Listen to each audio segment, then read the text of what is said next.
Welcome back to DBD 101. My name is Alicia and I'm going to be your teacher for today.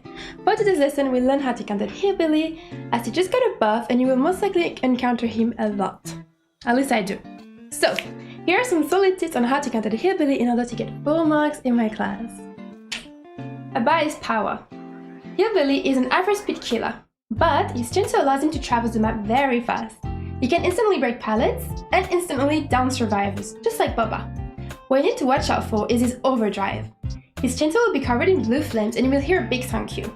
This means his chainsaw charge and sprint speeds are increased and his power cooldown is reduced. This lasts for 20 seconds and is basically a big buff. Now let's talk about juicing and looping, my favorite part. Avoid long straight loops or it will make it easy for him to chainsaw you. If you find yourself in a situation, you can either hug the wall really tightly if you think that you can turn in time, but if you're nowhere near the edge, try to leave a gap between you and the wall so that you have more room to dodge either left or right and therefore become more unpredictable to Hillbilly. Ideally, you want to use loops with odd shapes or obstructed loops, where curving is hard for him. But you need to keep in mind that Billy can flick at the start of his chainsaw sprints. This allows him to turn very well around corners. If you look at the gameplay here, you can see that he flicked around the corner of the shack, and he hit me, although I was technically not in direct line with him.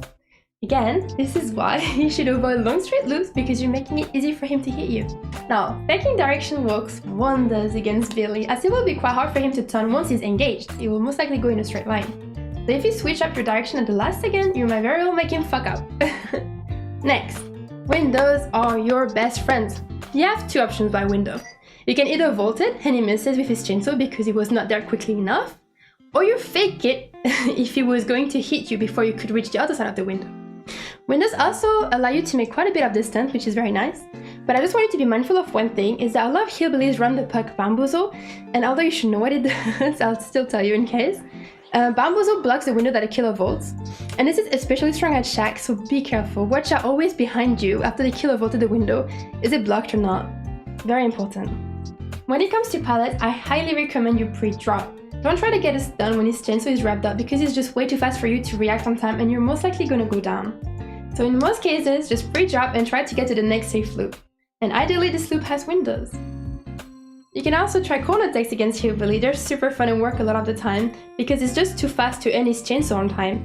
What I mean by that is, by the time he sees you in the corner, it will already be gone past. And finally, my favorite part of this looping section is the crouching. When you're crouching on a low elevation level, like going down the stairs for example, it will make him miss because your hitbox will be so low compared to his. This only works if you're below him though. Now, let's talk about last results, because let's be honest, looping does not always go as planned and sometimes you're just fucked.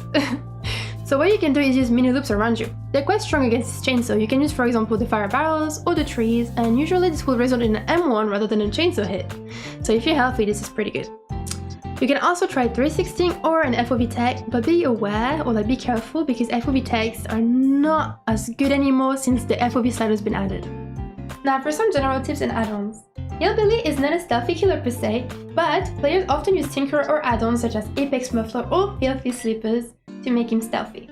The former makes his chainsaw silent outside of your tier radius, but be careful because paired with Tinkerer you will not hear him coming to you at all, and a lot of Hillbilly players use Tinkerer, so you need to be aware of that.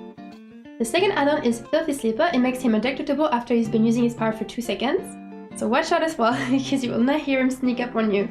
Speaking of add-ons, there are 2 more add-ons you need to be wary of. The iridescent engravings, as they give him the big zoomies, aka 20% running speed increase with his chainsaw, and the low pro chains. Low pro chains allow him to break walls and pallets and not interrupt his chainsaw. Luckily for you, it will not down you. After he breaks a wall or a chainsaw, it will only injure you for 1 health stack. Finally, watch out when your teammates get hooked in open areas, especially on top of hills. These areas are very easy to defend for Hillbilly and he will most likely be looming around trying to get a trade. In this case, the best you can do is try to get his attention while your teammates unhook. The basement is an absolute no. It is super dangerous against Hillbilly. You're pretty much dooming your team if the Hillbilly decides to proxy camp. You should always prioritize a shorter chase far from basement rather than a long one that ends up in basement with your teammates having to trade constantly. Alright class, that's all for today. Don't forget to sub for the next class and let me know if you have any questions or anything to add. And don't forget to do your homework. Take care, angels. Until next time. Mwah.